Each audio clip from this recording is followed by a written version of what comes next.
ஓம் ஸ்ரீ கருப்பசாமி போற்றி போற்றி. என் தங்கப்பிள்ளையே, நீ என்னையே நம்பி வணங்குறதால நான் உனக்கு நல்லது செய்வேன் நினச்சி காத்துக்கிட்டு இருக்கதால தான் இப்போது உனக்கான வரத்தை கொடுப்பதற்காக இந்த விபூதியையும் சந்தனத்தையும் உன் கண்களில் காட்டினேன். என்னுடைய ஆலயத்துக்கு நீ எப்போது வந்தாலும் இதை நான் உனக்கு கொடுக்க தவறியதே இல்லைதானே? இப்போதும் அப்படிதான். உன் மனசு சந்தோஷப்படும்படியாக நல்லது நடக்கும்னு சொல்றதுக்காக சந்தனத்தையும், உன் வாழ்க்கையில நீ வெற்றி பெற போறன்னு சொல்றதுக்காக விபூதியையும் உன்னை தொட சொன்னேன். இது நீ செஞ்ச புண்ணியத்தின் காரணமாக நான் உன்னை ஆசீர்வதித்து அருளி செய்யக்கூடிய விஷயமாகும். நீ செஞ்ச பாவங்கள் எல்லாமே இத்தனை நாளாக உனக்கு தண்டனையை கொடுத்து உன்னை மிகவும் கஷ்டப்படுத்திருச்சு. அதனால தான் உன் தண்டனையெல்லாம் போதும்னு முடிவு பண்ணி உனக்கான புண்ணியனைத்தையும் பலனையும் கொடுப்பதற்காக உன்னை தேடி வந்திருக்கேன். எப்போதுமே நான் இவங்க பிள்ளை, நான் இந்த பள்ளிக்கூடத்தில் படித்தேன், நான் இங்கே வேலை செய்கிறேன்னு உன்னுடைய சொந்தத்தையும் உன்னுடைய சுற்றத்தில் இருப்பவையும் வைத்து உனக்கு பெருமை சேர்ப்பதை விட உன் பேரை சொன்னாலே உனக்கு பெருமையாக இருக்கும்படி இந்த உலகத்தில் நீ சாதிச்சு காட்டணும். அடுத்தவர் மூலமாக, அடுத்த விஷயம் மூலமாக உனக்கு பெருமை வரக்கூடாது. உன்னால தான் உன் குடும்பத்துக்கும் உன்னை சுற்றி இருப்பவர்களுக்கும் மதிப்பும் மரியாதையும் கிடைக்கணுன்றதை மறந்துடாம அதற்கு உண்டான முயற்சிகளை செய்யப்பார் என் செல்லமே. யாருடைய வாழ்க்கையிலையும் குறையே இல்லை, எனக்கு நான் கேட்டதெல்லாம் கிடச்சிருச்சு, நான் நினச்சதெல்லாம் நடந்துருச்சுன்னு எந்த வாழ்க்கையும் இதுவரைக்கும் யாருக்கும் நான் கொடுக்கவும் இல்லை.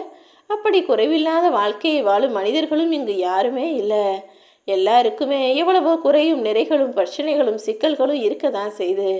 அப்படி இருக்கும்போது உன் வாழ்க்கையில் இது குறைவாக இருக்குது, நீ இதில் இப்படி திறமை இல்லாமல் இருக்கன்னு யாராவது உன்னை ஏதாவது சொன்னால் அது நீ பெருசாக நினச்சிக்க வேணாம். ஏன்னா ஒரு எதிரி என்பவன் தைரியமாக உன்னை நேருக்கு நேர் எதிர்த்து போராடி ஜெயிப்பான். ஆனால் துரோகி என்பவன் உன் பலவீனத்தோடு மோதுவான். உன்கிட்ட எது குறையா இருக்கோ அதை தான் ஆராய்ச்சி செஞ்சு சொல்லி காட்டி உன் மனசை காயப்படுத்த நினைப்பான். அப்படி யாராவது உன் மனதை காயப்படுத்தினாலும் சரி, அல்லது உன்னை அவமானப்படுத்தி நிராகரித்தாலும் சரி, நெஞ்சு உடைந்து போகாதே என் செல்லமே.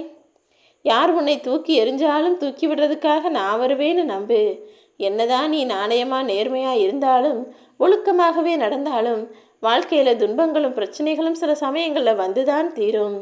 ஆனால் என்ன முழுசாக நம்புனினா நான் அனைத்திலுமிருந்து உன்னை முழுமையாக காப்பாற்றுவேன்.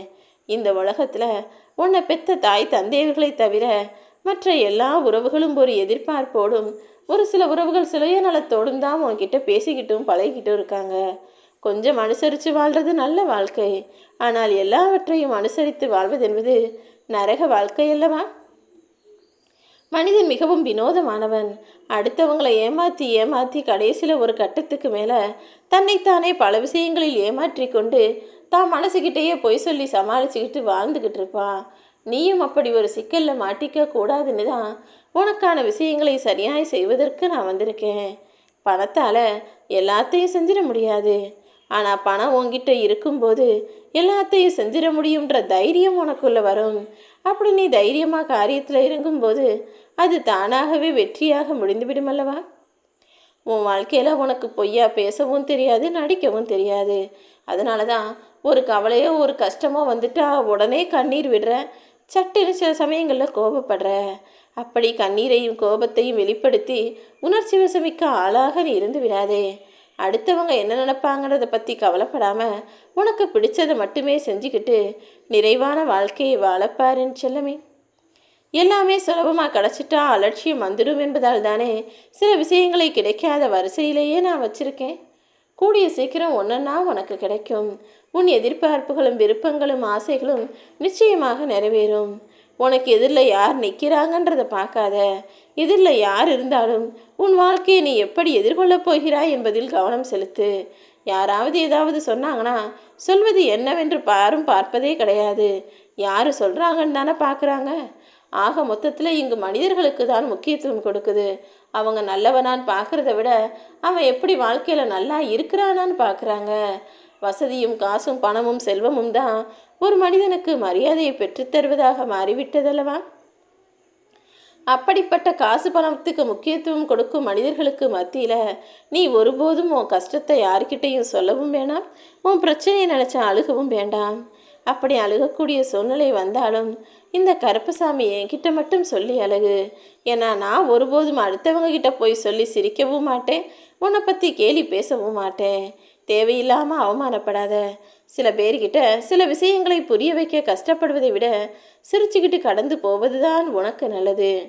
எப்போதும் நீ நல்லா இருக்கணும்னு நினைக்கணுமே தவிர நல்லவனாக இருக்கணும்னு நினச்சினா கஷ்டப்படுவேன்னு இந்த உலகம் உனக்கு சொல்லி கொடுக்குதா? இந்த உலகம் சுயநலமாக உனக்கு 1000 விஷயங்களை சொல்லித்தரலாம். ஏன்னா இந்த உலகம் எப்போதுமே நல்லவனை மதிப்பதில்லை, நன்றாக இருப்பவனை தானே மதிக்கிறது. ஆனால் அதை புரிஞ்சுக்கணும் தெரிஞ்சுக்கணுமே தவிர நீ ஒருபோதும் நல்லா இருக்கணுன்றதுக்காக தவறான வழியில் போய்விடக்கூடாது. உண்மையாக உன் வாழ்க்கையை வாழும் உன்னை யார் ஏமாற்றினாலும் நான் சும்மா விட மாட்டேன். நிச்சயமாக உனக்கு நடக்க வேண்டிய நல்ல விஷயத்தை நான் நடத்தி கொடுக்குறேன்.